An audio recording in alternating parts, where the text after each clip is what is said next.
Assalamualaikum warahmatullahi wabarakatuh. Perkenalkan, nama saya Rizky Aprila Widyadana dengan NIM 11112111309 dari kelas manajemen malam. Di sini saya ingin mempresentasikan modul pertemuan ketiga yang berjudul pengambilan keputusan dalam situasi pasti dan ketidakpastian. Presentasi ini bertujuan untuk memenuhi tugas besar dalam mata kuliah pengambilan keputusan manajerial.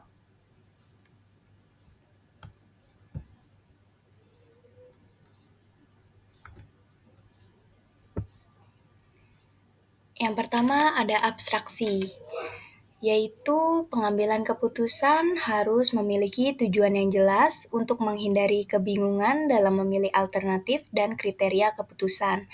Kejelasan ini mempengaruhi keputusan yang akan diambil dan memastikan langkah implementasi berjalan sesuai rencana. Slide selanjutnya. Ada situasi dalam pengambilan keputusan. Di sini ada 7 poin dalam pengambilan keputusan. Untuk yang pertama ada situasi kepastian, yaitu semua informasi tersedia dengan jelas. Yang kedua ada situasi ketidakpastian, yaitu informasi kurang jelas atau tidak lengkap. Yang ketiga ada situasi di bawah resiko. Ada kemungkinan hasil yang dapat diprediksi. Yang keempat, lawan tunggal dengan tujuan tunggal, yaitu strategi lawan dapat diprediksi. Yang kelima, ada tujuan jamak, yaitu harus memprioritaskan berbagai tujuan. Yang keenam, ada kelompok pengambil keputusan, yaitu keputusan diambil secara kolektif. Dan yang terakhir ada situasi kompleks, yaitu banyak pihak terlibat dengan berbagai tujuan. Untuk slide selanjutnya, yaitu konsep pohon keputusan. Konsep pohon keputusan yaitu metode klasifikasi dengan cabang yang menggambarkan langkah keputusan menuju hasil yang menguntungkan.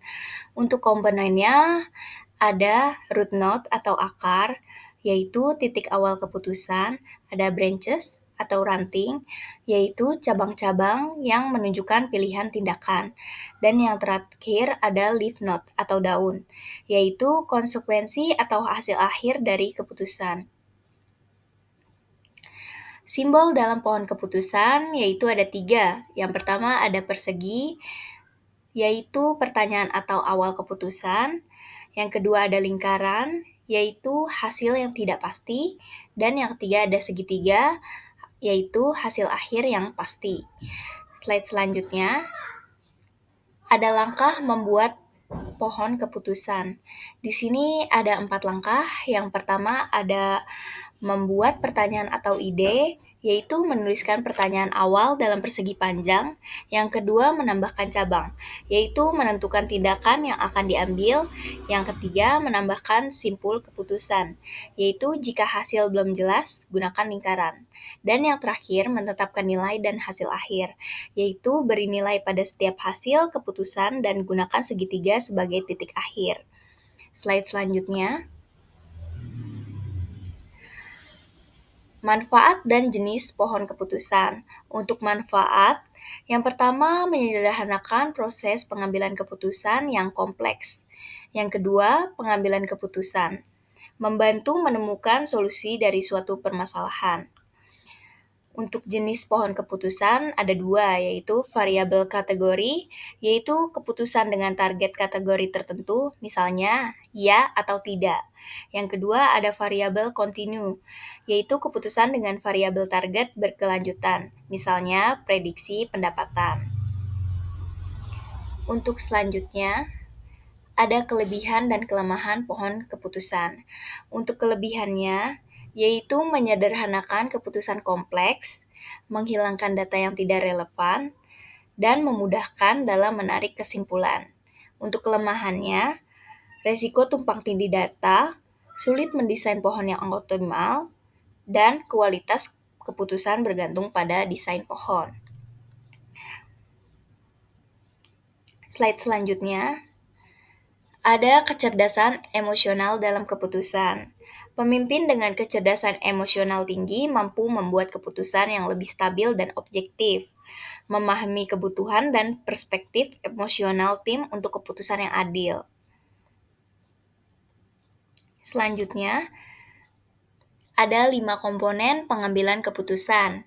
Yang pertama, alternatif keputusan, yaitu pilihan yang tersedia. Yang kedua, kriteria keputusan, yaitu pertimbangan dalam menetapkan alternatif. Yang ketiga, bobot dan model penilaian, yaitu skor yang mencerminkan kepentingan tiap kriteria. Yang keempat, ada struktur keputusan, yaitu matriks atau hierarki keputusan. Dan yang terakhir, ada model perhitungan, yaitu metode untuk menilai alternatif dengan kriteria majemuk.